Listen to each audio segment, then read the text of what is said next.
Tara mga mi, food trip tayo dito sa The Shawarma Shack. Merienda time nga muna kaya dito namin napiling kumain. At syempre dahil tatlo kami, yung buy 3 nga pala ang binili namin. Burger nga sana ang mimeriendahin namin, kaso ang dami naman bumibili kaya dito na lang namin naisipang kumain. Masarap din naman ang shawarma dito, di ba mga mi? Syempre mas masarap ang shawarma pag may cheese. Habang kumakain nga ang layo ng tingin ko dyan. Iniisip ko nga kasi kung bukas may kakainin pa kami. Charot nga lang ngayon mga mi. Syempre pag magpo-food trip tayo, meron pa tayong gagastusin sa mga susunod na araw. Hindi naman kami palaging nagpo-food trip. Syempre minsan, kailangan din natin magtipid. Kita nyo naman, ngayon lang ulit ako nakapag-post, di ba mga mi? O tignan nyo naman ang asawa ko dito mga mi.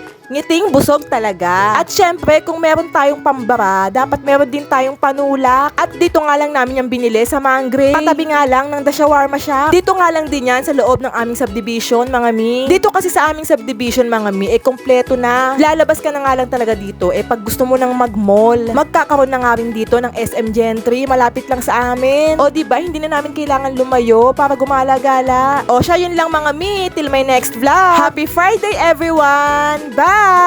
Thanks for watching!